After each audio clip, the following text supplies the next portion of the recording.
Vamos ler Tiago, capítulo 1, versículo 1 até o versículo de número 15. Diz assim a palavra de Deus: Tiago, servo de Deus e do Senhor Jesus Cristo, às 12 tribos que se encontram na dispersão, saudações. Meus irmãos, tende por motivo de toda alegria ao passardes por várias provações, sabendo que a provação da vossa fé, uma vez confirmada, produz perseverança. Ora, a perseverança deve ter ação completa, para que sejais perfeitos e íntegros, em nada deficientes. Se, porém, algum de vós necessita de sabedoria, peça a Deus, que a todos dá liberalmente, e nada lhes impropera, e ser-lhe-á concedida.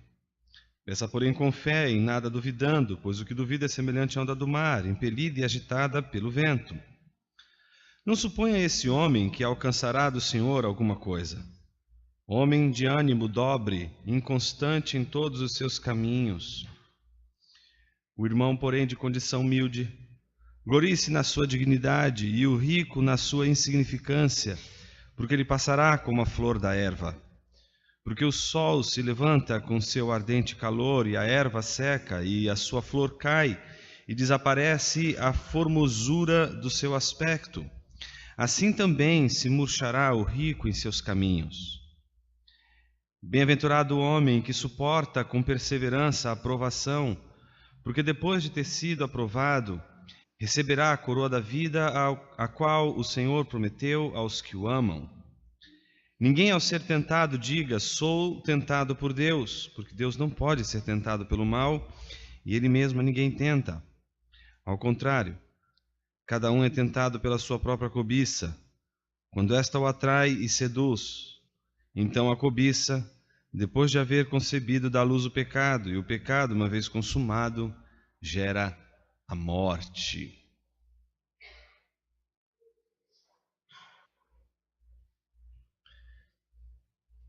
Muitos são os Tiagos que poderiam ter sido os autores desta epístola. Mas a grande tradição cristã e muitos estudiosos entendem ser aqui Tiago o meu irmão de Jesus. E eu estou de acordo com essa grande tradição e com esses estudiosos.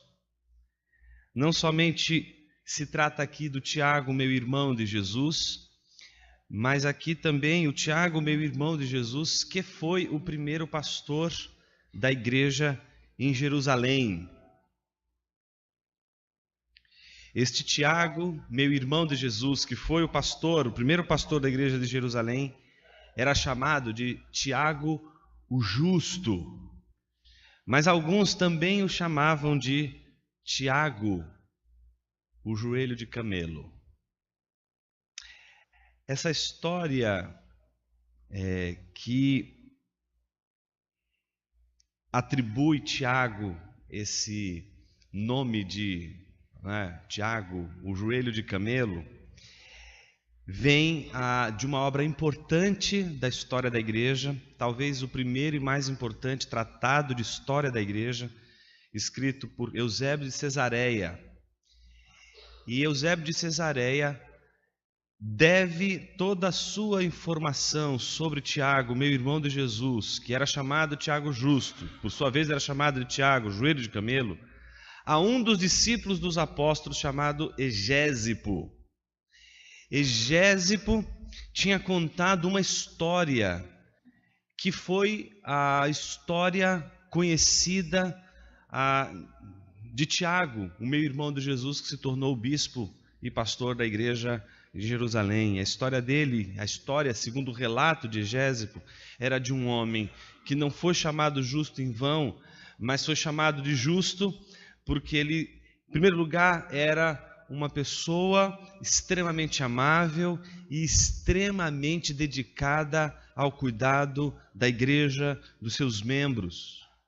Egésipo, no relato que ele faz da história de Tiago a Eusébio de Cesareia, conta que Tiago, constantemente, todo dia, ia ao templo e dedicava horas a fio de joelhos dobrados, orando pelos membros da igreja e orando por aqueles que não tinham ainda alcançado o entendimento do Evangelho da graça de Cristo e ainda eram judeus, hostis à pregação do Evangelho, hostis àquilo que ele anunciava.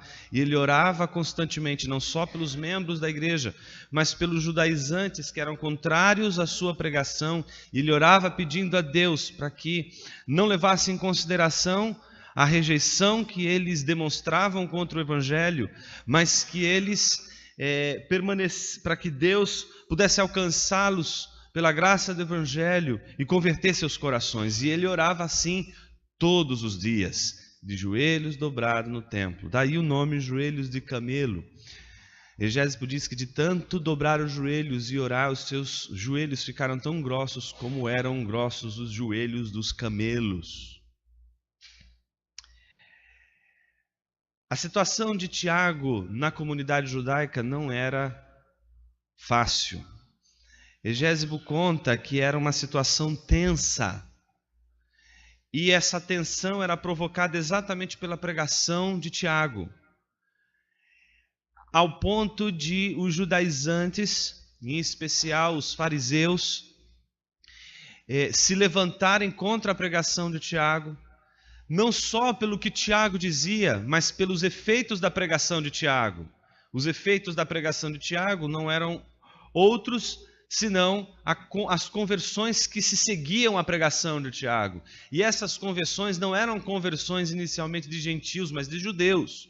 Judeus que se convertiam à fé cristã, judeus que se convertiam ao Evangelho e que passavam a ser seguidores de Jesus pela pregação apostólica. O que é interessante no relato de Egésimo é que estes judaizantes fizeram uma conspiração contra Tiago, obviamente preocupados estavam por conta da pregação e dos efeitos da pregação de Tiago, e prepararam um motim contra Tiago, e nesse motim, nessa conspiração contra Tiago, ele foi condenado ao apedrejamento. Então os fariseus arrastam ele até o telhado do templo, e de uma altura de aproximadamente 30 metros, jogam ele lá de cima. Ele estatela ao chão, todos ficam assombrados com a cena, e o que ninguém esperava aconteceu. Ele, recuperando o fôlego, faz movimentos lentos até dobrar seus joelhos mais uma vez. E então Tiago, de joelhos dobrados, ele começa a orar. E a oração de Tiago é a oração que ele fazia todos os dias no templo. A oração que ele aprendeu com o seu meu irmão. Na dor da cruz, na dor da ofensa da cruz, que disse: Pai, perdoa-lhes porque não sabem o que fazem. No mesmo padrão da oração de Jesus, de joelhos dobrados mais uma vez, com seu corpo machucado, Tiago ora a Deus dizendo: Senhor, não imputes a eles o pecado que eles cometem contra ti, que o Senhor perdoe as suas faltas. E enquanto ele orava, os fariseus começaram a arremessar as pedras, que vinham de todos os lados. Atacavam sua cabeça, suas costas, suas pernas. E enquanto ele era apedrejado, do meio da turba surge um lavadeiro. E esse lavadeiro usava uma ferramenta, não é? Uma espécie de bastão para bater a roupa. E com aquele bastão ele sai do meio da turba e começa a bater constantemente na cabeça de Tiago até Tiago morrer. E aí nós temos talvez aquele que seria o primeiro relato de um líder da igreja sendo martirizado por causa da sua fé. É triste a história de Tiago, não? Mas ela também é surpreendente. Por que ela é tão surpreendente? Eu não acho que ela é surpreendente porque Tiago sofreu. Eu não acho que ela é interessante porque eles jogaram ele de um telhado de 30 metros, ele continuou ali, mesmo vivo, resistindo às dores e depois começam a apedrejá-lo. Não é extraordinária a maneira como ele morre. O que deve nos causar espanto não é a violência feita contra Tiago. O que nos deve causar espanto é exatamente a atitude de Tiago. O que faz com que alguém, na hora mais difícil da sua vida, não faça outra coisa senão dobrar os joelhos e orar? O que é que faz com que alguém, no meio do sofrimento, no meio da provação, no meio da tribulação, orar em vez de agir? O que faz com que alguém lembre em primeiro lugar de orar? É sobre isso que a gente vai falar hoje.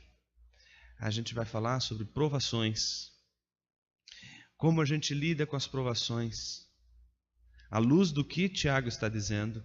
E mais do que tudo isso, o que a gente vai meditar hoje é a provação como meio pelo qual sinalizamos a nossa fé, de que não há possibilidade de um cristão provar e ter consciência da sua fé sem provação.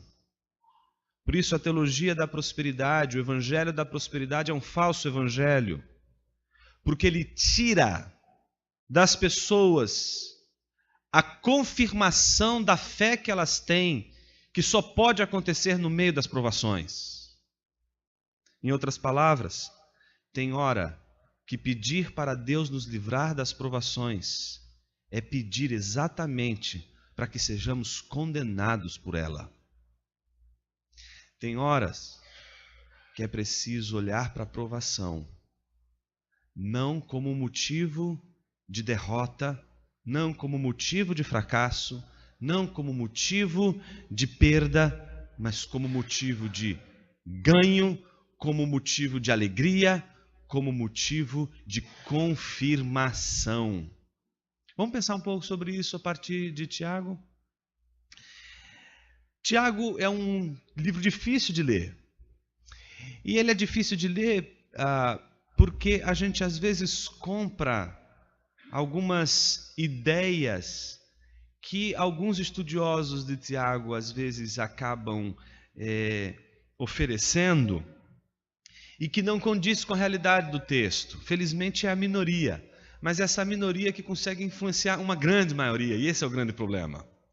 Quando se diz, por exemplo, que Tiago é uma epístola difícil de entender porque os temas estão todos misturados, estão todos emaranhados e a gente não consegue entender muito bem como ele começa a falar de um tema, depois falar de outro, depois falar de outro, e parece que o texto de Tiago é um conjunto de afirmações, não é, que ele simplesmente reuniu, colecionou, juntou e colocou aqui nessa epístola.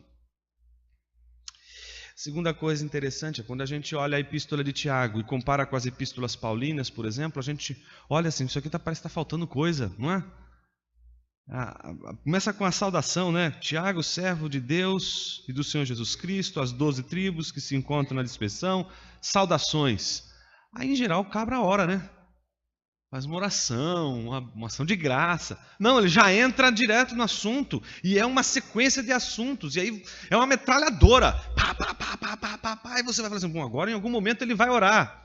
E aí você termina a epístola, não é? No versículo de número 19, com ele dizendo, meus irmãos, se algum entre vós se desviar da verdade e alguém o converter, sabei que aquele que converte o pecador do seu caminho errado salvará da morte a alma dele e cobrirá a multidão de pecados. Ponto. Acabou a epístola. Não teve nenhuma oração, nenhuma doxologia, nenhum tipo de saudação. Que Deus abençoe os irmãos. Olha, eu estou orando por fulano, eu estou orando por Beltrano. Não é? Que a bênção de Deus e a graça de Cristo Jesus estejam sobre todos vós.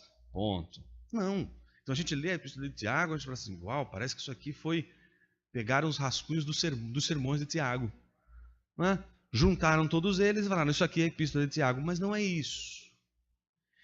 Para a gente entender a Epístola de Tiago, a gente precisa descobrir a maneira de Tiago pensar. E aqui existe um grande trunfo na interpretação de Tiago que a gente não pode perder de vista. Quando a gente lê, por exemplo, as Epístolas Paulinas, a gente está lendo um gênero muito claro, que é o gênero epistolar. É uma carta, é uma epístola. O problema é que Tiago, quando escreveu a sua epístola, ele parece estar tão influenciado pelos textos que ele estava lendo, que ele imprime nessa epístola não o estilo epistolar, mas o estilo, o gênero do texto que ele estava lendo quando possivelmente escreveu quando escreveu a epístola. E que gênero é esse? É o gênero bíblico chamado sapiencial. Quais são os gêneros bíblicos chamados sapienciais na Bíblia? Os livros de sabedoria. Salmos, Provérbios, Eclesiastes, não é isso? Que mais? Está faltando um importante aí.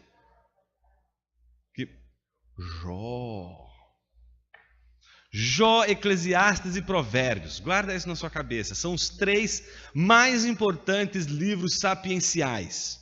Não é? O que são livros sapienciais? Sapiencial é de sabedoria. São livros de sabedoria. São livros dedicados a pensar o quê? A sabedoria. Para que serve a sabedoria? Não é? Então, esses livros, eles são em geral acompanhados de exortações. Você já leu Provérbios? Como é o livro de Provérbios? Eles são vários, não é? Vários pensamentos, várias ideias sendo colocadas ali uma atrás da outra.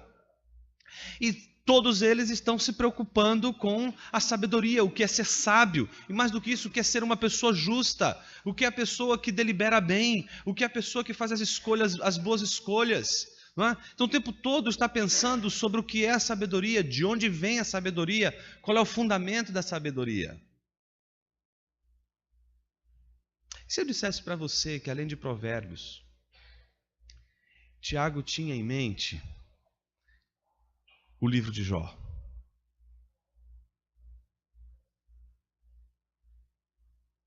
Se eu dissesse para você que talvez quando Tiago escreveu a epístola, ele estava lendo o livro de Jó de um lado, daqui a pouquinho a gente vai ver e descobrir que também ele estava com o sermão mais importante da história da igreja, que foi pregado pelo maior de todos os pregadores, não é Charles Spurgeon, não é?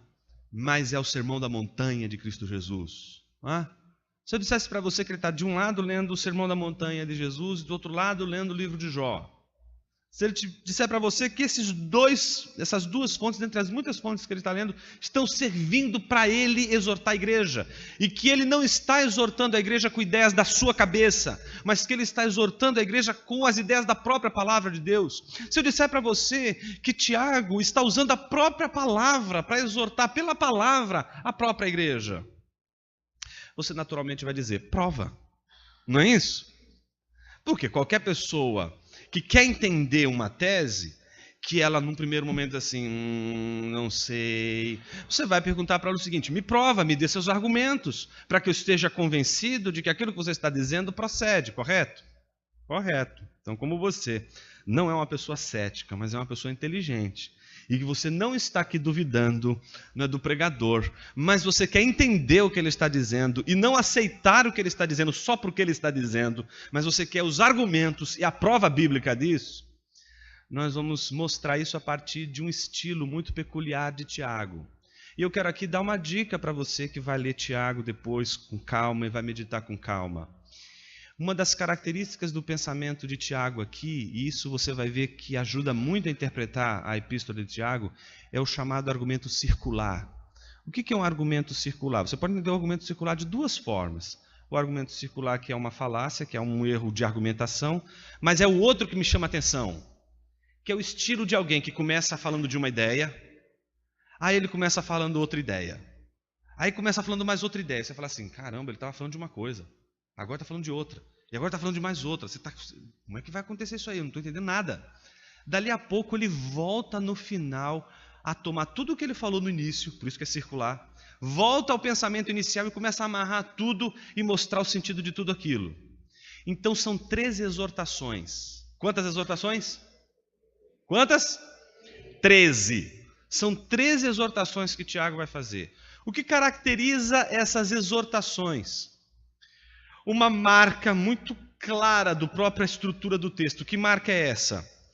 Perceba que ele vai começar assim: meus amados irmãos, meus irmãos, amados. Quando ele começa falando assim, ele está sempre iniciando uma exortação. Por exemplo, versículo 2 do capítulo 1, começa a primeira exortação. Como ela começa? Meus irmãos. Versículo de número 16.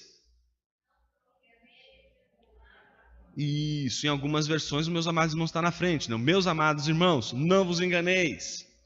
Então você corre os olhos. Por exemplo, para o versículo 19, como que está? Pronto, meus amados irmãos, começou aí outra exortação. Você vai para o versículo 1 do capítulo 2. Opa, começou outra exortação. Você vai para o versículo 14. Está vendo aí? Começou outra exortação. Você vai agora, por exemplo, para o versículo 3, capítulo 3, versículo 1. Está vendo aí? Aí olha só que coisa interessante. Versículo 11 do capítulo 4. Irmãos, tá certo? Versículo 13 do capítulo 4. Isso. E o capítulo 5, versículo 1? Ricos. Percebeu que não falou meus irmãos? São as duas únicas exortações que ele não fala meus irmãos. É porque aí a coisa ficou séria. Quando ele não está chamando os seus interlocutores pelo vocativo, né? Amados irmãos, é porque agora ele não está nem chamando de irmão, não está nem considerando. Ele já está entrando direto e são as duas exortações mais duras que ele vai fazer no final. Antes de concluir a epístola, no capítulo de número 5, você vai ver ali no versículo de número 7, que é o texto que eu gostaria de ler agora, que é o desfecho da epístola. Então, veja, a ideia que começa a epístola vai ser retomada em que momento? No final da epístola, entendeu isso? Então esse é o grande círculo. A ideia inicial volta a ser trabalhada lá no final. E em cada exortação que ele vai fazer, começa com a ideia e na hora que vai terminar a exortação, ele termina com a ideia que ele começou.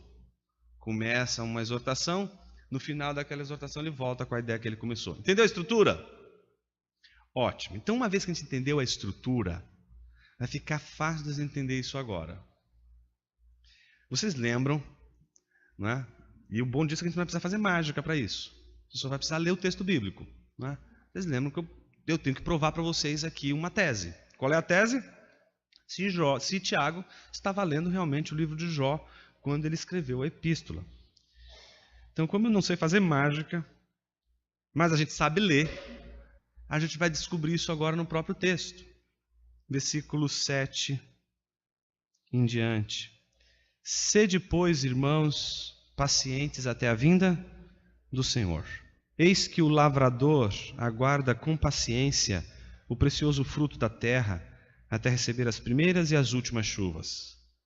Sede vós também pacientes e fortalecei o vosso coração, pois a vinda do Senhor está próxima.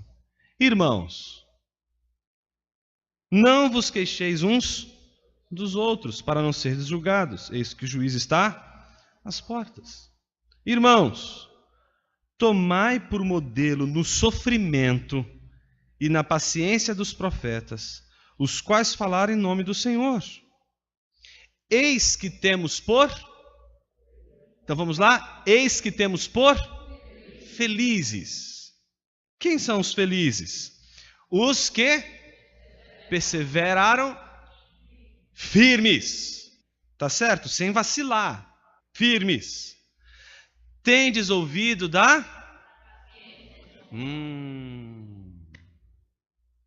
Você viu onde Jó apareceu?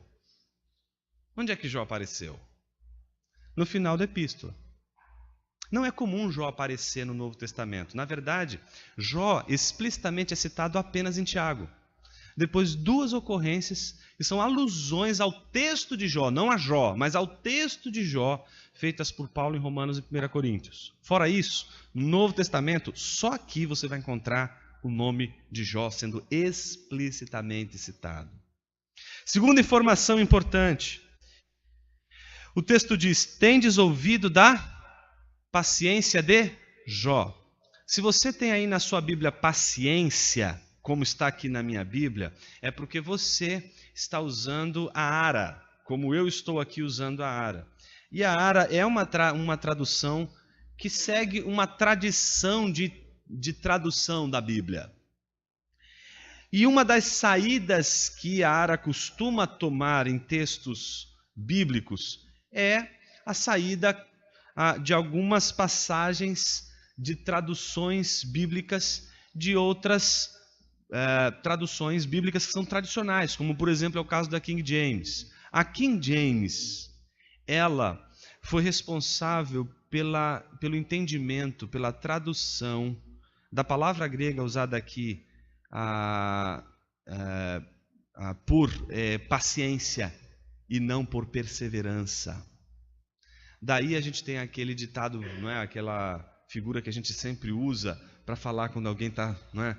Pô, fulano tem uma paciência de Jó. Mas basta você ler o livro de Jó que você vai descobrir que ele tem tudo, menos paciência. Aí você fala, como é que pode um negócio desse?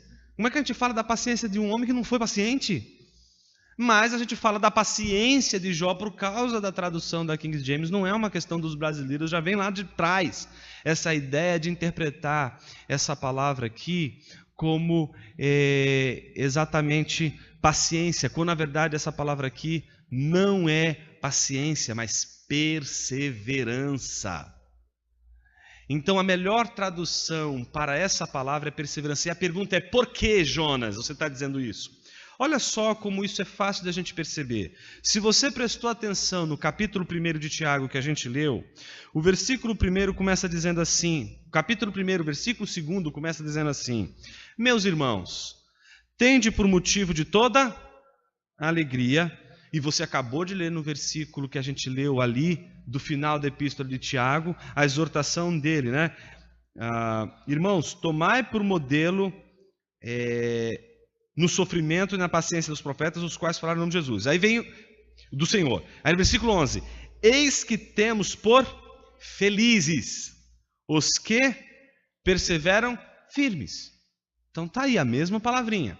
Aí começa o texto lá de Tiago, no capítulo 1, versículo 3, dizendo que uma vez confirmada, produz perseverança.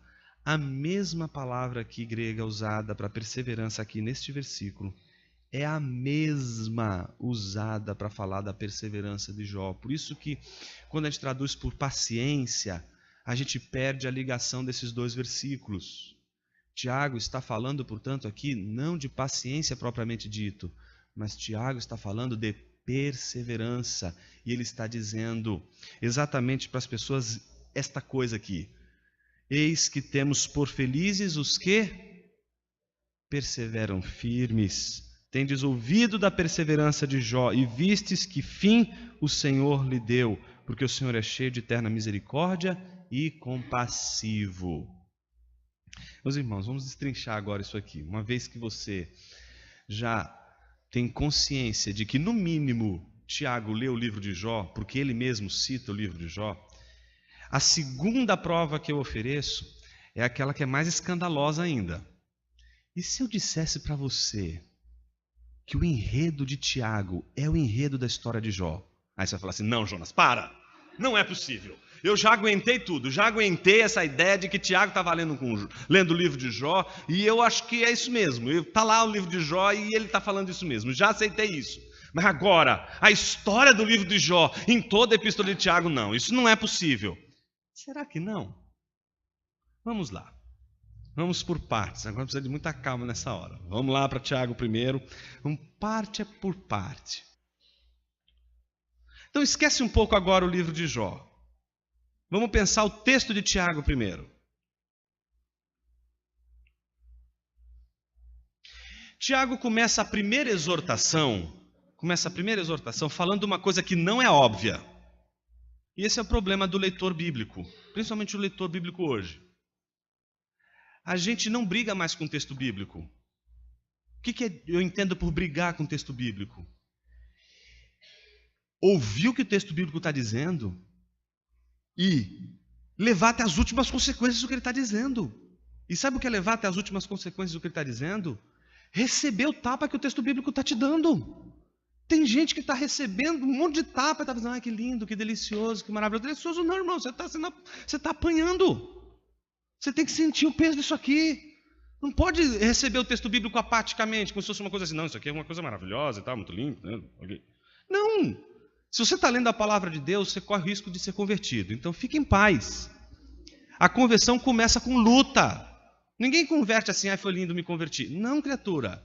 Tem que ter uma luta interna. Ler o texto bíblico é ler um texto que vai colocar um espelho diante de você. E a menos que você seja anjo, você não vai ter uma visão muito agradável do que você vai ver. Então o texto começa dizendo uma coisa que não é óbvio. Não é óbvio isso aqui, gente. Tende motivo de alegria o passardes por várias provações. O que me parece ser comum a gente aceitar é o seguinte: puxa, eu estou passando por provações. O cara está triste. Legal. Mas o texto está dizendo, não é só o fato de que é preciso ser feliz e passar por tribulações. Ele está dizendo algo muito escandaloso, gente. Ele está dizendo o seguinte, eu não estou dizendo que você tem que sorrir quando você está passando por tribulação, porque tem cristão que é assim, né? Dá um sorriso para Jesus na hora da tribulação, que está tudo bem. Não dá, não é isso que o texto está dizendo. O texto está dizendo para você, né, ficar sorrindo quando está uma faca no seu peito. Não é isso que o texto está dizendo. O texto está dizendo pior do que isso. O texto está dizendo para você que o motivo da sua alegria é a aprovação. Olha como isso é difícil. Ele está dizendo o seguinte, Senhor, eu estou tão triste. Minha vida não faz o menor sentido. Eu sinto que está faltando algo. Aí Deus vai te dar uma tribulação para você. Agora eu estou feliz. Encontrei a razão da vida. Eu agora estou feliz. Eu encontrei o motivo da minha alegria. Deus me deu uma aprovação. Alguém vive isso aí? Parece que ele não está falando de algo tão óbvio. As pessoas querem ser felizes. E o que elas julgam ser o motivo da felicidade delas? A ausência de sofrimento. Então eu quero me dirigir em primeiro lugar, já fazendo a primeira aplicação do texto, àqueles cristãos que acham que a felicidade é a ausência de sofrimento. Se você está procurando a felicidade na ausência de sofrimento, você ainda precisa ouvir o Evangelho da graça de Cristo Jesus. Porque o Evangelho da graça de Cristo Jesus não nos oferece felicidade sem sofrimento. A maior de todas as felicidades do homem surge na hora do seu sofrimento. É ali que ele vai encontrar a felicidade. Jonas, isso não é óbvio.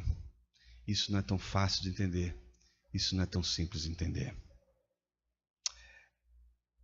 Para a gente entender um pouquinho, talvez, do que Tiago está dizendo, às vezes um exemplo pode ajudar. E eu tive uma experiência quando na época que eu era estudante de Direito, e que essa experiência ficou muito marcada para mim. Foi uma experiência muito interessante. Era um professor de Teoria Geral do Estado. Ele estava dando uma aula maravilhosa, mas ele, sabe aquele professor que de tempos em tempos ele faz algumas ironias, e ele tinha uma crença que ele sempre desenvolvia na sala, de que era a ideia de que não existe felicidade plena, pessoas não podem ser plenamente felizes. E aí um dia ele começou a falar isso, né? No meio da aula, não existe felicidade plena, essa busca que os homens têm por felicidade, não existe. É aquela coisa que você vê, às vezes, numa universidade, o professor está dando uma aula e ele está falando sobre, sei lá, está falando sobre a lei natural. E aí, de repente, ele começa a falar sobre felicidade, um assunto que você fala, bom, tem a ver. Ele está lutando ali com um monte de coisa dentro do coração dele, mas ele deixou escapar. E aí, quando ele falou isso, eu reagi. Quando a gente é muito jovem, a gente é um pouco inconsequente, não é? Então a gente é muito impulsivo. Então, e depois que a gente fica velho, a gente fica cínico, não é? Fica um pouco pior. Mas, naquele momento, não é? o impulso veio e eu não resisti e falei: professor, eu discordo. Nem sabia direito como que eu ia argumentar, mas eu falei. Aí ele disse assim: pois não, porque no direito em geral os professores tratam os alunos assim: pois não, doutor, dê os seus argumentos. E eu disse assim, com muita clareza, né? Eu disse assim: professor, porque eu sou uma pessoa plenamente feliz. E dei uma risada. Aí meus colegas todos começaram a rir. Eu não sei se eles riram do que eu falei ou se eles riram da minha risada. Eu sei que a risada toda de todo mundo foi exatamente o que me salvou, junto com a providência divina, e sobretudo com a providência divina. Meus irmãos, a providência é uma bênção. É uma bênção. Na mesma hora que o povo estava rindo, tocou o sinal. Era o final da aula, era o que eu mais precisava. Então foi isso que aconteceu. Eu peguei, botei minha mochila nas costas e fui embora. Passei lá na cafeteria, lá com os amigos e tal, e lá na universidade, a cafeteria fica numa praça e etc, era com banquinhos e tal, e etc. E aí depois, conversando com eles, uma mão, quando eu olho, era o professor de Teoria Geral do Estado. Vamos conversar um pouco sobre esse negócio que você falou aí de felicidade plena? Eu ainda não entendi os seus argumentos, não escape de mim. Aí eu falei: olha só, me perseguindo agora, Satanás veio no meu pé aqui. E aí, a gente começou a conversar. Ele apagou o cigarro e a gente começou a conversar. Meus irmãos, no meio da nossa conversa, veio uma ideia que até hoje ela me serve como um critério para a vida. Eu falei um negócio para ele que até hoje me perturba. E é a pergunta que eu faço para mim todo dia. E que eu gostaria de perguntar para você, para que você, como eu, possa também perder algumas noites. Eu olhei para ele e disse assim: professor, sabe qual é a diferença entre nós dois? Você é uma pessoa infeliz, com momentos de alegria. São só momentos, eles passam. Eu sou uma pessoa plenamente feliz. E eu tenho momentos de tristeza. Eles são só momentos. Eles passam. Quem é você? A Bíblia não diz que você vai ser plenamente feliz, entendendo plenamente feliz sem tribulações. Nem a Bíblia diz que uma pessoa vai ser tão infeliz que ela não tenha momentos de alegria. Mas a diferença entre uma pessoa que é plenamente feliz e tem momentos de tribulação, e uma pessoa que tem momentos que vive, é infeliz e tem momentos de alegria, a diferença é abissal entre essas duas pessoas. É a diferença entre aquele que crê e aquele que não crê. E Jonas, explica um pouco disso. Vamos lá. Tiago não está dizendo que ser feliz é ser privado de sofrimento. Quem foi que disse que pessoas, para serem felizes, precisam ser privadas de sofrimento? Os filósofos gregos, eles explicavam e ensinavam o tempo todo que felicidade é ausência de sofrimento. Estoicos, epicuristas, aqueles filósofos com os quais Paulo vai confrontar com o anúncio do Evangelho, lá quando ele visita o Areópago em Atenas, ele enfrenta esses filósofos que pregavam e ensinavam exatamente isso: a felicidade é a ausência de sofrimento. Por isso que quando Paulo anuncia a ressurreição de Jesus e a ressurreição do corpo, eles acham aquilo um absurdo, porque eles acham que o corpo é a razão de todo o sofrimento. Se a alma não tivesse corpo, ela não sentiria dor. Se a alma não tivesse corpo, ela não sentiria fome. Se a alma não tivesse corpo, ela não sentiria insatisfações. Então como é que vem você falar da ressurreição do corpo? Eu quero me livrar do corpo, você está me dando corpo, que é a razão do meu sofrimento. Se eu não tivesse corpo, eu não teria enfermidade. Se eu tivesse corpo, eu não teria um câncer. Se eu não tivesse corpo, eu não teria que enfrentar, por exemplo, a limitação do corpo com o avanço do tempo, a velhice, por exemplo. Então, a consciência do ser humano distante de Deus, que não crê em Cristo Jesus, é a daquele que vai sempre entender felicidade como ausência de sofrimento. Por isso deve espantar a mim e a você, quando a gente encontra cristãos que se dizem cristãos, Pessoas que se dizem cristãs, que ouvem o evangelho e que não aceitam o sofrimento. E que lutam contra o sofrimento ao ponto de dizer que se você está sofrendo é porque você fez alguma coisa errada. Se você está sofrendo é porque você tem algum pecado. Se você está sofrendo é porque tem uma razão que explica o teu sofrimento. Então as pessoas elas não vão aceitar o sofrimento como algo que seja motivo de felicidade, motivo de alegria e mais do que isso, motivo para confirmação da fé de alguém. Pessoas simplesmente vão sempre entender o sofrimento como algo ruim, vão sempre olhar para as provações como algo que não pode ser motivo de glorificação a Deus e tampouco motivo de alegria. O que Tiago está dizendo aqui é exatamente o contrário. O que Tiago está dizendo para aquela igreja. E a primeira informação importante sobre aquela igreja é uma igreja da diáspora. E isso fica expresso no versículo 1, quando ele diz: as 12 tribos que se encontram na dispersão. É uma igreja que está fora do seu lugar, seu habitat, está num lugar estranho, está vivendo sob provações, está vivendo em contexto de dificuldades. Então, Tiago, percebendo a fragilidade daquela igreja, que está passando por provações, abre a epístola, chamando a atenção daquela igreja para o fato de que as provações não podem ser consideradas como algo que não possa ser, inclusive, razão para glorificarmos e orarmos e nos alegrarmos em Deus. Se você prestou atenção até agora, você vai perceber que existe uma lógica no argumento de Tiago. E qual é a lógica? Veja, ele diz: tende por motivo de toda alegria o passar por várias provações. A palavra aqui, alegria, que é a mesma que vai aparecer no final da epístola, é a mesma palavra que abre o Sermão da Montanha de Jesus. Já viu como que abre o Sermão da Montanha de Jesus? Felizes os que choram, felizes os que são perseguidos por causa do meu nome, felizes. E vai mostrar o quê? O contrassenso. O contrassenso é que são felizes pessoas que parecem não ter motivo para ser felizes, mas são felizes. É isso que é um cristão. Um cristão é aquele que vai representar um paradoxo para o mundo. Ele vai olhar para o cristão que está em provações e vai dizer: cara, era agora o momento de você estar infeliz. Mas você está feliz. Como isso? Como se explica? Como se explica essa paz no seu coração? Como pode ser feliz se você é injustiçado? Como você pode ser feliz se você está sendo perseguido? Como você pode ser feliz se você está sob provações? Então Tiago está dizendo o seguinte: é possível sim pessoas que são felizes nas provações. E a pergunta é: por que é importante fazer das provações o motivo da alegria? Porque elas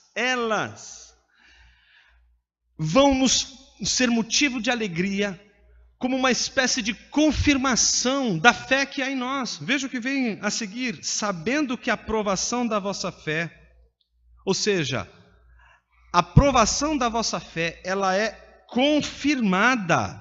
Uma vez confirmada, o que ela produz? Perseverança. Tiago está invertendo tudo aqui, gente. Tiago não está dizendo que você precisa perseverar para ser feliz. Quer dizer, Tiago não está dizendo que você precisa ser feliz para perseverar. Tiago está dizendo que você precisa perseverar para ser feliz. Como que é essa história? Veja a ordem que Tiago está construindo. Tende por motivo de toda alegria passares por várias provações, sabendo que a provação da vossa fé, uma vez confirmada, produz perseverança. Ou seja, primeira coisa que a gente tem como experiência é a alegria, e aí depois vem a perseverança. Tiago não está dizendo que você precisa perseverar, porque no final você vai receber uma recompensa que é a felicidade. Não, ele está dizendo, você precisa ser feliz antes. E essa felicidade antes, que confirma a sua fé, e que uma vez confirmada na provação da vossa fé, vai te tornar perseverante. E essa é o resultado da maturidade cristã. A maturidade cristã, ela parece seguir esse padrão, não é? Não parece que é a perseverança que produz tribulação. Isso é o contrário, né? Parece que é a tribulação que vai produzindo tudo até nos tornar perseverantes. Perseverança, portanto, não é o meio para você expressar outra coisa senão maturidade. A maturidade do cristão, ela vem na perseverança. E a perseverança só pode ser vivida se você entender que a provação, ela não é algo ruim, ela é algo bom. Puxa, Jonas, como eu posso entender a aprovação como algo bom? Agora você fez a pergunta mais importante da sabedoria. É a pergunta que vai responder se você é um sábio ou não. A prova do sábio não é uma avaliação em que ele precisa ali dar todas as informações da sua inteligência. A prova do sábio é aquela que responde à pergunta mais importante e central da epístola de Tiago, que está no capítulo 3, versículo 13, que diz assim: quem entre vós é sábio e inteligente, mostre mansidão de sabedoria mediante com digno proceder as suas obras. Se pelo contrário tende em vosso coração inveja amargurada e sentimento faccioso, nem vos glorieis disso, nem mintais contra a verdade. Esta não é a sabedoria que desce lá do alto, antes é terrena, animal e demoníaca. Pois onde há inveja e sentimento faccioso, aí há confusão e toda espécie de coisas ruins. A sabedoria, porém, lá do alto, é primeiramente pura, depois pacífica, indulgente, tratável, plena de misericórdia e de bons frutos, imparcial, sem fingimento. Veja que a primeira coisa que alguém que sofre pode sentir é inveja de quem está vivendo bem. Como pode aquele fulano estar bem e eu estar mal? Então, uma pessoa que não consegue enxergar o sofrimento que ela está passando e a provação que ela está passando como algo bom, ela sempre vai achar que o outro que não está passando por provação está melhor do que ela. Mas a sabedoria que vem do alto faz com que aquele que sofre as provações entenda e saiba discernir as coisas.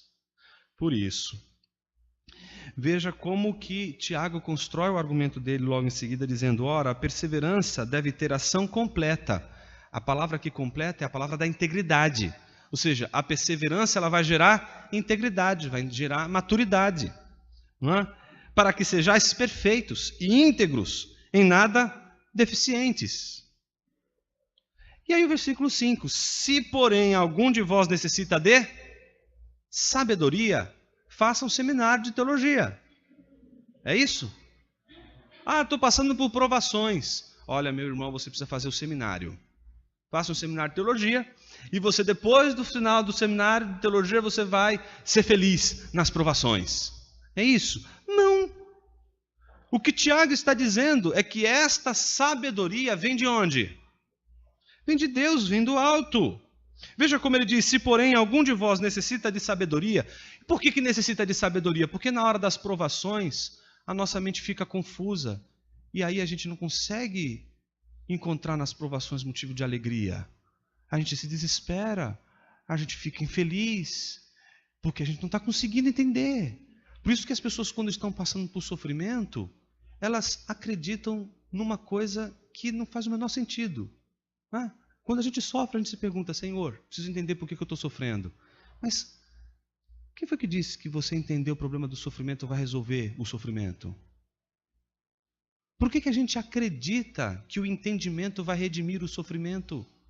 Vai continuar a perda, vai continuar a dor. Mas a gente tem parece que uma questão. E aí a gente quer que essa questão seja resolvida de todo jeito. E então, é aí que a gente começa a fazer as perguntas. A gente começa a levantar questões. A gente começa a duvidar. Será que Deus cuida de mim? Poxa, eu creio, mas Ele não deveria permitir eu passar pelo que eu estou passando. E aí a gente começa a duvidar. Mas veja que Tiago, antes de tocar na dúvida, ele diz assim: se você começou a questionar, não é? Ó, para tudo, o que você tem que fazer? Orar.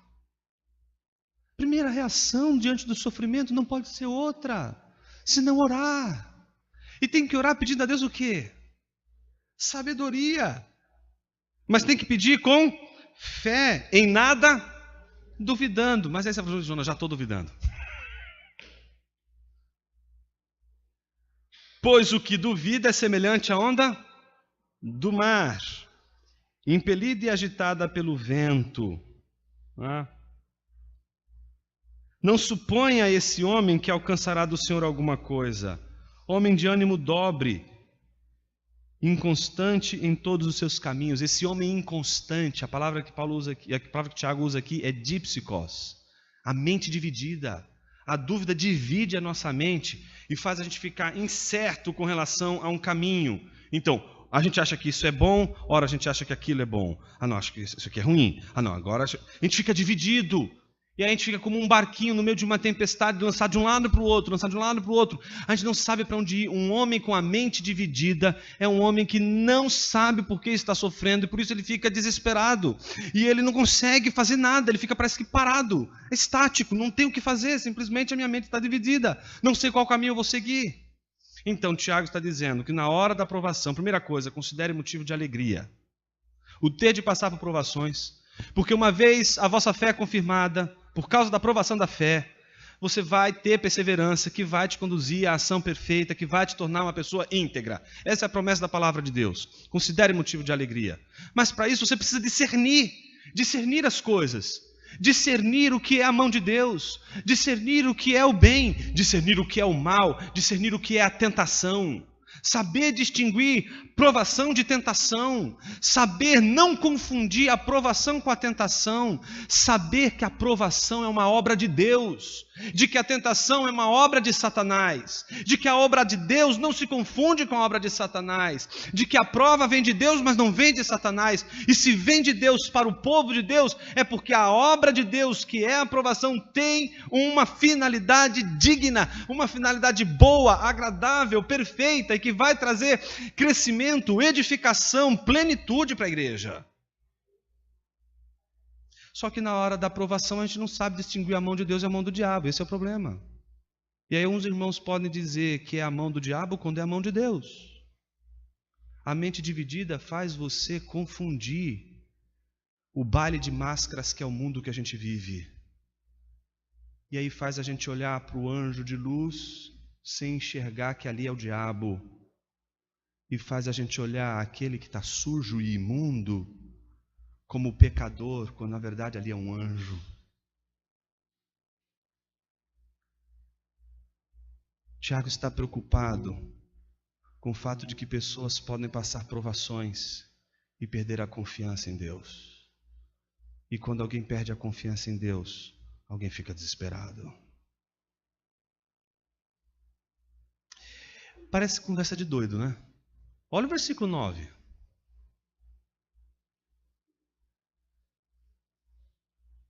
O irmão, porém, de condição humilde, glorie-se na sua riqueza ou dignidade. E o rico na sua insignificância, porque ele passará como a flor da erva. Porque o sol se levanta com seu ardente calor, e a erva seca, e a sua flor cai, e desaparece a formosura do seu aspecto. Assim também se murchará o rico em seus caminhos. De repente está falando de tribulação, motivo de alegria. Se você está com dúvida, peça a Deus sabedoria que Ele vai te dar. De repente me fala do rico e do pobre. Como assim? O que ele está falando aqui? Em primeiro lugar, para uma comunidade de cristãos que viviam uma situação semelhante. Qual é a situação semelhante? O que é que a gente vive? Pobres que de repente ficam ricos. E ricos que ficam pobres. Isso não é uma coisa comum? Não é comum pessoas que ficam pobres ficarem ricas e pessoas que ficam ricas ficarem pobres? Então, é isso que acontece. Então, cristãos da sua igreja são pessoas assim. Na sua igreja tem pessoas que são pobres e ficam ricas, e tem pessoas que ficam ricas e se tornam pobres. O que Tiago está dizendo? Que não importa se você é um pobre que fica rico, não importa se você é um rico que fica pobre, você deve sempre glorificar, se alegrar no Senhor por causa de tudo que está acontecendo. Não importa se você está enriquecido, não importa se você foi empobrecido. E aí ele dá uma atenção maior ao rico, chamando a atenção para o rico no sentido de que a sua confiança que estava na sua riqueza murchará como a flor da erva, é passageira. Meus irmãos, quando a gente lê o livro de Jó, quem que a gente encontra? O exemplo do pobre que fica rico, do rico que fica pobre. Não é isso? A Bíblia diz que Jó era um homem rico, que Jó, a Bíblia diz que ele era um homem íntegro, não diz que Jó era um homem pecador. Pelo contrário, era um homem rico. Não é isso? Seguia os mandamentos do Senhor. Ou seja, não podemos dizer, não é, que Jó o pecado de Jó tinha cometido algum pecado e que, portanto, esse pecado foi a causa das provações de Jó. Não é? Isso que a gente tem que tomar cuidado, mas, mais do que com os demônios, com os amigos de Jó, né? Porque os amigos de Jó são aqueles que no dia do sofrimento vão tentar procurar uma causa do sofrimento em alguma coisa que você fez de errado. Porque os amigos de Jó não conseguem perceber que sofrimentos podem ser motivo de alegria. Eles só entendem que sofrimento é motivo de pecado, motivo então de destruição e motivo, portanto, de derrota. Ponto final. Eles não conseguem enxergar o outro lado da moeda. Porque eles só conseguem acreditar na mentira de que felicidade é ausência de sofrimento, ausência de dor. Mas a Bíblia diz que é o próprio Deus que está afirmando que Jó era um homem íntegro e que não havia cometido pecado algum. E no mesmo dia, um telhado cai sobre seus filhos, perde seus bens. Mas vocês lembram o que Jó faz? Abra sua Bíblia em Jó.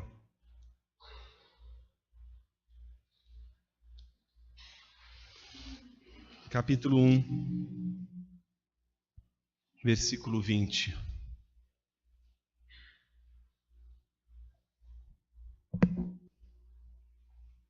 Depois que ele recebe as notícias terríveis, perdendo filho, perdendo bens,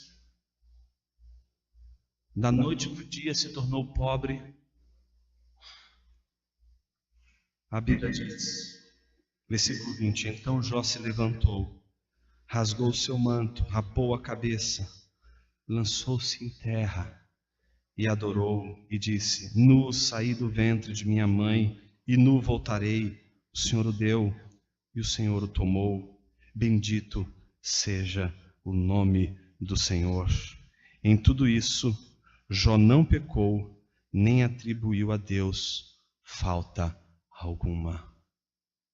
O que é isso que faz com que alguém, no dia mais terrível da sua vida, dobre os seus joelhos e ore? Sabedoria.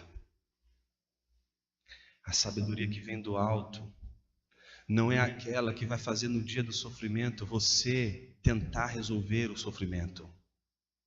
A sabedoria que vem do alto não é aquela que vai te dar estratégias para você se livrar dos problemas que você está enfrentando. A sabedoria que vem do alto é aquela que vai ensinar você, antes de tudo, a dobrar os joelhos e orar. Mas sabe o que aconteceu aqui de interessante? A Bíblia diz que Jó teve o seu físico também tocado por uma lepra. Então, a gente olha para Jó e Jó está devastado. E é de uma hora para outra. Já viu como as coisas acontecem? A gente podia fazer a tribulação. Porque quando o Tiago fala, ele não diz no singular, vocês perceberam isso? Ele não diz assim, olha, considere motivo de alegria eu ter de passar pela tribulação ou pela provação. Não, passar por provações, várias provações. No texto grego tem a ênfase nas várias provações. Já parou para pensar o que são as provações? A gente podia falar, ô Senhor, faz emprestação. Primeiro uma, depois outra, depois a outra, porque a gente consegue resolver. O Senhor mandou tudo de vez. É tudo de uma vez, como assim? É uma atrás da outra. A gente não consegue respirar, não está dando nem tempo de respirar. Mal sair de um, já estou no outro, o outro, são várias. Não é uma, são várias. Jó é o estereótipo deste homem que Tiago está ali se referindo. Pessoas que eram pobres e que de repente foram abençoadas. Ele diz assim, você tem um motivo para se alegrar. Você era pobre E agora você ficou rico, alegre-se diante do Senhor. E aí ele está lidando com homens ricos que se tornaram pobres e que não estão conseguindo se alegrar. E ele está dizendo, não, o sofrimento não vai tirar o seu sorriso. Eu quero exortar você, diz Tiago, a se alegrar também no sofrimento, porque o seu maior tesouro não é a sua riqueza, e a sua riqueza você não perdeu. A sua maior riqueza é a sua fé, esse é o seu maior tesouro. Por isso, se você é rico e perdeu tudo, você não perdeu a fonte da sua alegria, que é a fé, e essa fé sustentada na hora da provação é que vai fazer você enxergar a provação como motivo de alegria. Mas depois de dizer tudo isso, Tiago precisa corrigir algumas coisas, e com essas coisas eu quero terminar a nossa reflexão de hoje. Quais são as correções que ele vai propor? Tiago, capítulo de número 1.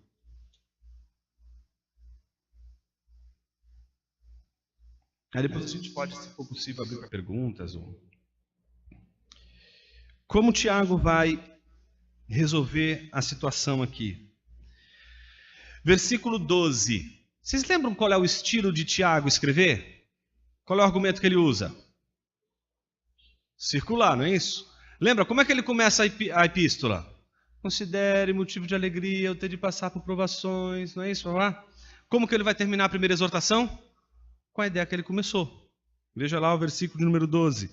Bem-aventurado, felizes, palavra Macários, né? Sejam felizes, ou seja feliz o homem que suporta com perseverança a provação, porque depois de ter sido aprovado, receberá a coroa da vida, a qual o Senhor prometeu aos que o amam. Percebeu que ele voltou ao início? Então ele, depois de olhar para o rico que ficou pobre, diz assim, olha, persevere. Não é hora de você procurar no seu sofrimento motivo de tristeza, mas pelo contrário, Deus está te dando a oportunidade de você encontrar no sofrimento o motivo da sua alegria. Você vai precisar resolver a sua mente precisa ser unificada, você está dividido. Ora você acha que o sofrimento é a pior coisa que aconteceu na sua vida, ora você tem a confiança de que talvez o sofrimento vai ser a coisa mais importante da sua vida, porque vai te mudar, vai tratar seu caráter, vai fazer você uma pessoa melhor, vai ser a maneira de Deus restaurar determinadas situações da sua vida que você por si mesmo não faria. Você vai conseguir enxergar a mão de Deus. Ora, você não vai conseguir enxergar a mão de Deus. Tiago está dizendo, para com isso. É preciso ter a mente unificada, e a mente unificada precisa confiar em Deus, precisa buscar a sabedoria que vem do alto e crer na palavra de Deus. Você precisa recuperar a sua confiança em Deus. Deus está o tempo todo preocupado com a nossa confiança. E não existe nada mais forte para sinalizar nossa confiança do que o culto. Não é à toa que as pessoas, quando passam por provações, a primeira coisa que elas deixam de fazer é cultuar. Porque é difícil cultuar na hora do sofrimento, porque você está dividido. Como você vai cultuar aquele que está te fazendo passar por provações? Como você vai amar e cantar louvores àquele que está te ferindo? Como você vai orar, dobrar os seus joelhos diante daquele que não está te protegendo das pedras que vêm de todos os lados e corta a sua cabeça, sua carne, seus pés? Como você vai orar se ele não te protege do bastão do lavadeiro? Por isso que a gente tem dificuldade de cultuar na hora da provação. Porque na hora da provação parece que o nosso Salvador se tornou nosso inimigo. Parece que aquele que se levantou contra nós é aquele para quem justamente entregamos todo o nosso coração e confiança. Então aqueles que na hora da provação deixam de cultuar porque se sentem traídos. Como se Deus tivesse traído. Quero me dirigir a você que não tem conseguido cultuar a Deus. Você sabe que um dos fenômenos mais incríveis que a gente pode encontrar na Bíblia, na experiência de Jesus, o Verbo encarnado, é o culto. Por exemplo, se Jesus aparecesse aqui, quem aqui não dobraria os joelhos diante dele? Quem aqui não o glorificaria? Quem aqui não o abraçaria dizendo, eu te amo, meu Senhor? Quem aqui não cantaria louvores diante de Jesus? Com muito mais força ainda. Porque você está vendo ele, você pode tocar nele. Meus irmãos, 12 homens andaram com ele e não fizeram isso. 12 homens estavam diante do Criador do universo. Aquele que fez todo o universo, sem o qual nada do que foi feito se fez. Um daqueles que estava diante de Jesus chega a dizer que no princípio Deus criou os céus e a terra por meio dele.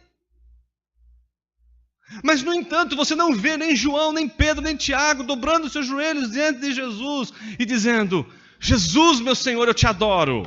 Vocês não veem Pedro cultuando ao Senhor, cultuando a Jesus. Mas a Bíblia conta que quando Jesus ressuscitou dentre os mortos e as mulheres contaram para os discípulos que ele havia ressuscitado, alguns acreditaram, mas outros duvidaram. E um deles é Tomé. E ele diz assim, só vou crer se eu puder tocar nele, se eu puder vê-lo. E aí o que acontece? Deus deixa Tomé uma semana curtindo a dúvida. Que bênção, né? Por que Jesus deixou uma semana Tomé em dúvida? Por que Jesus já não resolveu logo? Deixou uma semana, em primeiro lugar, ele se debatendo, se debulhando, sofrendo, sabe, se contorcendo de um lado para o outro, como um barquinho numa tempestade, indeciso, inseguro, os outros falando, mas não é possível, Pedro viu, mas Pedro eu sei que é um azarão, mas ele não ia fazer um negócio desse, não ia mentir, mas peraí, não é possível, Pedro podia estar meio emocionado, e na sua dúvida, no meio da sua dúvida, depois de uma semana, num domingo, lembram disso? É num domingo, Jesus aparece, e ele vai direto a Tomé, e aí qual é a cena? Jesus não olha para ele e diz assim, seu crente sem vergonha, como é que você pode duvidar de mim? Como é que você pode duvidar da palavra? Dobra o joelho aí que eu vou dar uma chicotada em você. Não, Jesus vai mostrar suas chagas. Jesus se preocupa com as nossas dúvidas, meus irmãos. Ele sabe que se a sua dúvida não for tratada, você não vai cultuar. Ele sabe que quando você estiver em dúvida, você vai estar travado para o culto. E a Bíblia diz que quando Jesus se aproxima dele e diz, está aqui, não é? A Bíblia diz, e é a primeira vez que um discípulo dobra os joelhos diante de Jesus e diz, meu Deus e meu Senhor. Coisa linda, não? Eu gosto de pensar essa passagem porque como ela está em João, vocês sabem que o Evangelho de João, o ministério de Jesus começa com um milagre. Eu gosto de dizer que ele termina com outro milagre. Vocês lembram qual foi o primeiro milagre que inaugurou o ministério de Jesus? Não é? Transformando água em vinho.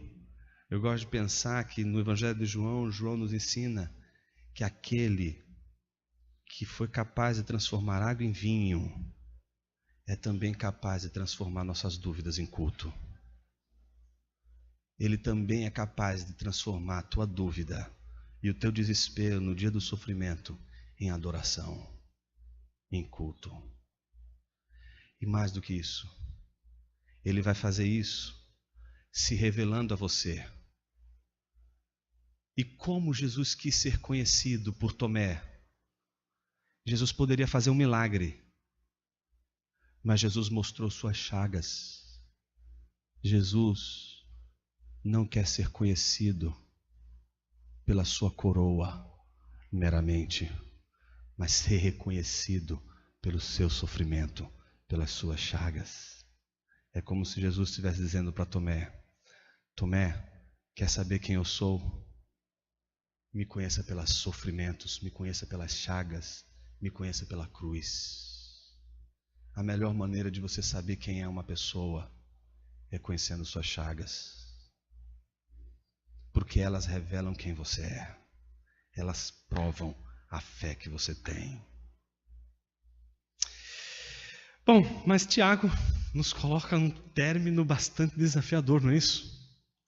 Ele diz, versículo 13: ninguém ao ser tentado diga, sou tentado por Deus. Porque qual é a tentação? Você deixar de cultuar porque você acredita, não é, que as coisas ruins que te aconteceram, que o mal que te aconteceu, deve ser atribuído a quem? A Deus. Quando a gente lê, por exemplo, na Confissão de Fé de Westminster, não é, e outras confissões de fé da Reforma Protestante, de que Deus é soberano sobre todas as coisas, que a sua providência alcança todas as coisas de uma tal forma que o homem não pode ser forçado, não é, a fazer qualquer coisa, mas ao mesmo tempo ser responsável pelo seu pecado, sem que Deus seja o autor do mal. É exatamente nesses pontos que aqueles sábios homens que escreveram a Confissão de Fé de Westminster estavam quando disseram que Deus não pode ser o autor do mal. Quando a palavra de Deus diz que não podemos dizer que Deus é o autor do mal, não podemos entender que Deus está dizendo, que a palavra de Deus está dizendo que as coisas acontecem sem o controle de Deus e sem a providência de Deus. Não! Sabemos que todas as coisas estão debaixo da providência divina. Mas a gente tem que aprender a distinguir a providência de Deus e a aprovação de Deus da tentação. Bom, você deve estar perguntando, Jonas, por que Tiago termina falando que ninguém ao ser tentado diga que foi tentado por Deus? E ele usa duas palavras diferentes. Uma é a palavra para tentação, outra é a palavra para aprovação. Ele diz, quando você for tentado, não diga que você foi tentado por Deus, porque essa palavra não pode ser aplicada a Deus. Essa palavra só pode ser aplicada a quem? Volta lá para Jó, capítulo 1, versículo 22. Depois de Jó ter orado a Deus e dito, bendito seja o teu nome, o Senhor Deus, o Senhor tirou, louvado seja o seu nome. Veja o que a Bíblia diz sobre Jó. Em tudo isso, Jó não pecou, nem atribuiu a Deus falta alguma. Ele em nenhum momento diz que aquelas tragédias que aconteceram contra ele foram atribuídas a Deus, mesmo porque você sabe informações privilegiadas que Jó talvez daria um dedo para estar no seu lugar. Como Jó queria ler o livro de Jó? Ele saberia tudo que Jó quer saber e ele morre sem saber. Você sabe, não é? Ele daria um dedo para ler só os 2 primeiros capítulos. E você sabe muito bem que quando a tempestade acontece e quando o corpo de Jó é tocado, existe um agente ali. E o agente é Satanás. Eu acredito que um dos teólogos que explicou melhor a diferença entre provação e tentação foi Lutero. Lutero, ele dizia o seguinte, ele até cunhou uma palavra no alemão para explicar isso. Para traduzir isso, chama-se Anfertung. Essa palavrinha que ele criou foi para dizer exatamente isso. O que é essa experiência do cristão que está em provação? É a experiência de alguém que vai lidar com duas coisas ao mesmo tempo, provação e tentação. Quando um cristão é provado, um cristão se submete a Deus. E na submissão a Deus existe também a resistência, não a Deus, mas a tentação, a Satanás. De tal forma que se você se submete a Deus, você resiste a Satanás. Se você resiste a Satanás, você se submete a Deus. Mas toda provação vem acompanhada de uma tentação. E ele vai chamar essa experiência de uma experiência muito esquisita do cristão. E é com isso que eu queria fechar a nossa reflexão. Essa experiência esquisita do cristão, essa experiência em que você é provado por Deus, mas você não pode atribuir a Deus falta alguma, tendo consciência de que ao mesmo tempo que você é provado, você também é tentado. E você não é tentado por Deus. Se você não é tentado por Deus, você é tentado por um agente. Quem é esse agente? Aquele mesmo que tentou Jó, e aquele mesmo que tentou Jesus no deserto, E aquele mesmo que tenta o homem desde o início lá no Éden, que sempre vai se apresentar diante de nós na hora do nosso teste, na hora da nossa aprovação, na hora em que a nossa fé tem que ser confirmada, e exatamente nessa hora nos faz tentar, nos tenta para nos fazer cair numa prova, que se passarmos vamos crescer. Lutero fala de 3 experiências que um cristão deveria saber todas as vezes que estiver sofrendo. A primeira experiência é a de Abraão. Deus, olha que coisa curiosa, né? Deus põe Abraão à prova. Qual é a prova que Deus põe a Abraão? Sacrificar seu filho. Gente, não tem como a gente não ficar escandalizado com isso. Primeiro porque Deus não aceita o sacrifício de seres humanos. É a primeira vez que Deus está pedindo o sacrifício de um ser humano.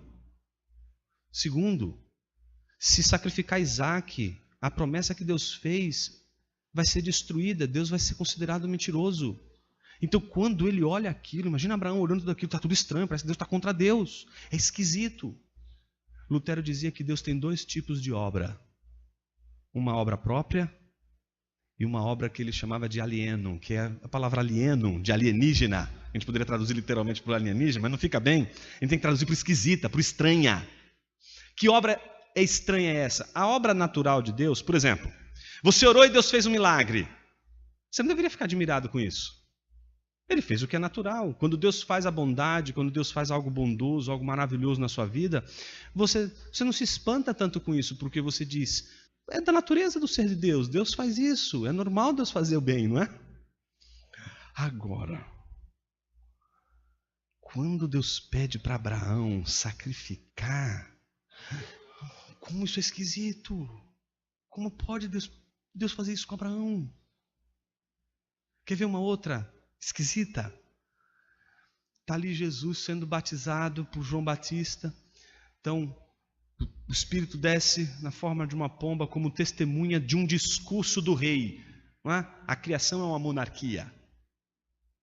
E então o rei agora vai dizer e declarar, não é, para todo o cosmo o seu filho. Então a Trindade está ali representada no batismo de Jesus, o Espírito como testemunha do discurso de Deus sobre o Filho, que diz, tu és meu filho amado que me dá prazer. Aí quando você pega isso, principalmente quando você pega o Evangelho de Lucas, você descobre uma coisa interessante. Lucas, diferente de Mateus, ele coloca a genealogia aqui. Ele não coloca a genealogia no começo da epístola, coloca a genealogia exatamente ali. Porque para Lucas, o começo da nova criação de Deus está no batismo de Jesus. Ali é o novo cosmo de Deus. Ali é o novo universo de Deus sendo redimido por Jesus, na sua obediência. E ele não faz isso apenas, ele inverte a genealogia. É uma genealogia invertida, começa com Jesus e vai até chegar a quem? A última frase, Adão, filho de Deus. 2 declarações sobre os 2 Adões, né? O Filho de Deus que é Jesus e o Filho de Deus que é Adão. E a mesma estrutura de Gênesis. Não é?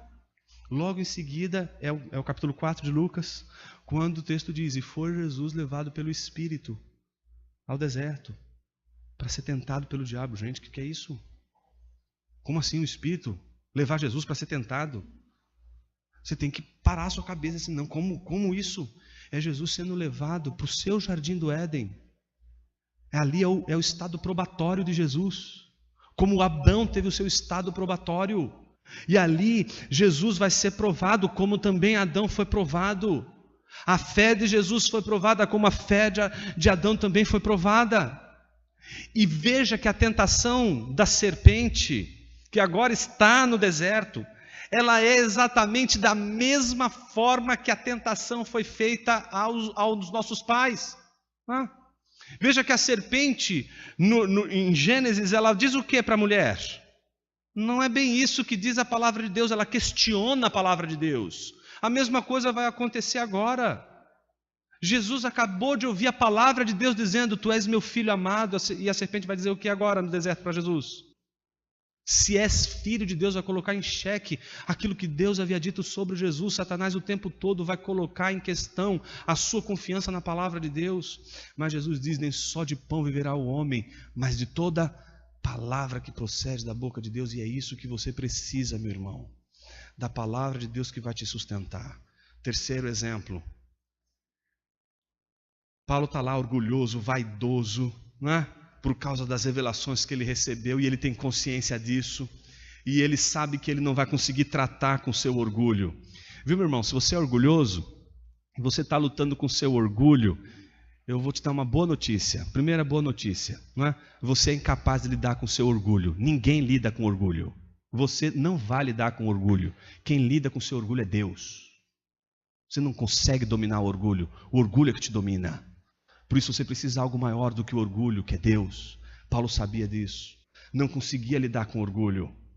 E aí Paulo tem consciência de que por causa do orgulho, das revelações que ele recebeu, foi-me posto um espinho na carne. Lê o resto, irmão. Isso, mensageiro de Satanás, pode falar, é o que está na Bíblia. Deus mandou um mensageiro de Satanás colocar um espinho na carne de Paulo. Olha que bênção para o apóstolo. Tem que ler esse texto para os apóstolos aí pós-modernos, né?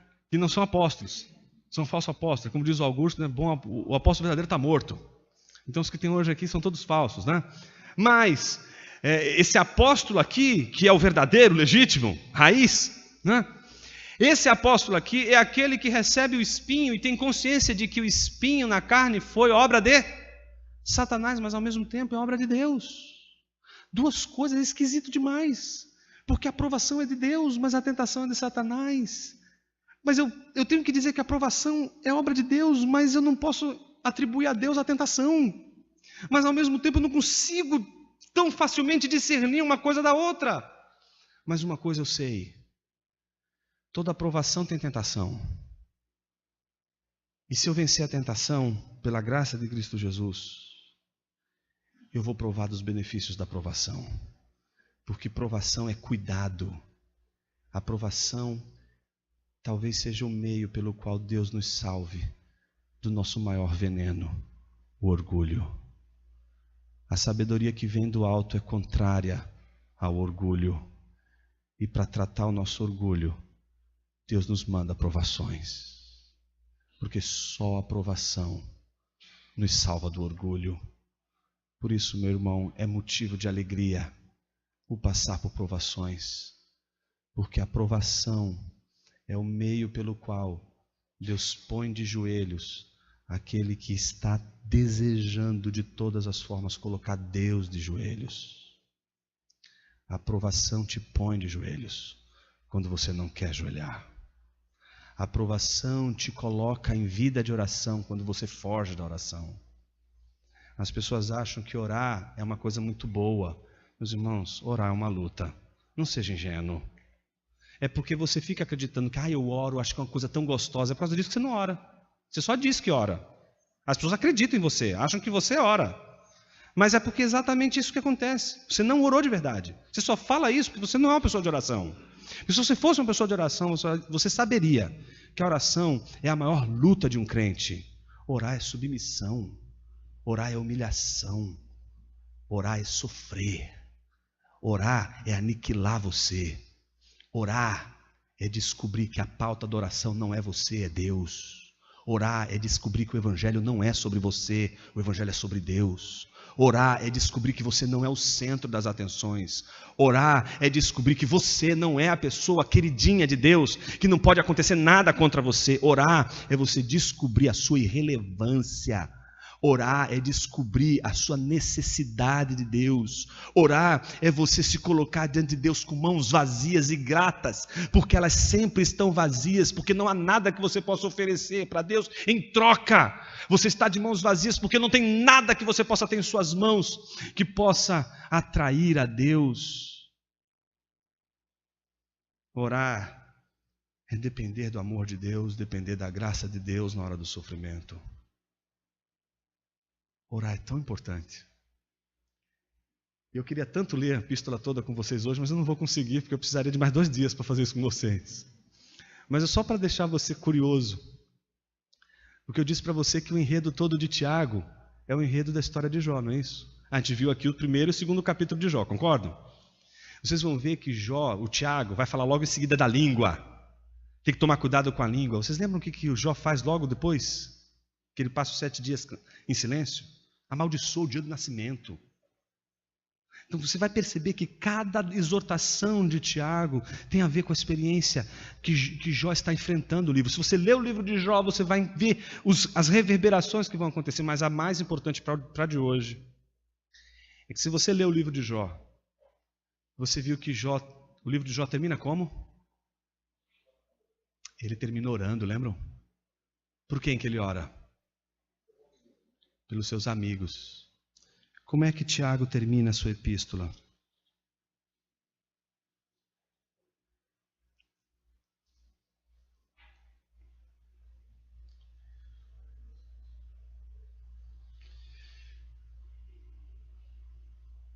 Versículo 13 em diante. Está alguém entre vós sofrendo? Faça oração. Está alguém alegre? Cante louvores. Está alguém entre vós doente? Chame os presbíteros da igreja e estes façam a oração sobre ele, ungindo com óleo, em nome do Senhor. E a oração da fé salvará o enfermo, e o Senhor o levantará. E se houver cometido pecados, ser-lhes-ão perdoados. Confessai, pois, os vossos pecados uns aos outros, e orai uns pelos outros, para serdes curados. Muito pode, por sua eficácia, a súplica do justo. Vamos orar, meus irmãos. Senhor Deus, estamos diante de Ti e da Tua palavra. Confessamos a nossa fraqueza. Não sabemos orar como convém. Por isso oramos falsidades. Oramos o que não é verdadeiro. Oramos nossas fantasias.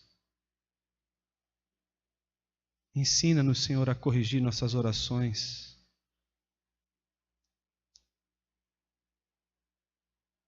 Ensina-nos a transformar nossa oração não em uma pergunta, mas em uma resposta à Tua pergunta. Ensina-nos a fazer da nossa oração um interesse avassalador pelo Teu conhecimento, pela sabedoria que vem do alto. Ensina-nos, Senhor, aquela sabedoria que no dia mau, em vez de nos fazer procurar saídas, nos faz dobrar os joelhos. Que nossos joelhos sejam como joelhos de camelos, como sinais de que o nosso primeiro recurso é sempre o Senhor, de que o nosso primeiro e único recurso é o Senhor. Ajude-nos, Senhor, em nossa falta de fé, porque quando a nossa mente fica dividida, perdemos a confiança e não conseguimos confiar nem cultuar. Mas hoje Tua palavra nos salvou do falso entendimento de que só podemos ser felizes se as coisas estiverem indo bem. Ajude-nos a encontrar essa alegria, essa paz, que mesmo no sofrimento nos faz dobrar os joelhos e olhar só para Ti. Assim a gente entende o que Jesus vivenciou na cruz, o que Estevão vivenciou quando, sendo apedrejado, viu o céu aberto. Ajude-nos, Senhor, a na hora da provação não sermos covardes o suficiente para tentar arrancar o espinho que nos salva, mas pelo contrário, a resistir o espinho na carne, ouvindo a tua palavra que diz: a minha graça te basta. Não precisamos que o Senhor tire o espinho, precisamos da tua graça para suportar o espinho. Ó Senhor, derrame tua graça sobre o meu irmão e a minha irmã, que está enfrentando o espinho que trata o seu orgulho, o espinho que trata a sua vaidade, o espinho que trata o seu jeito pretensamente autônomo de lidar com o mundo e a realidade do mundo que o cerca. Dê graça, Senhor, para que a gente possa suportar esse santo espinho que nos humilha, que ao mesmo tempo percebemos ter um poder tão forte de nos destruir, de nos tornar derrotados, ao mesmo tempo, de uma forma tão estranha, tem o poder de nos salvar, ao ponto de vermos a tua mão em tudo, mas ao mesmo tempo discernirmos as tentações do inimigo que nos ronda e que nos quer que a gente haja exatamente como o primeiro Adão e não como o último Adão. Ajude-nos, Senhor, na diferença brutal que nos separa do nosso primeiro pai, que é a confiança na tua palavra. Que o meu irmão e a minha irmã saia hoje daqui mais confiante ainda na tua palavra, mais confiante de que a sabedoria verdadeira não vem dos livros, mas vem de ti. Em nome de Jesus, teu Filho, oramos. Amém.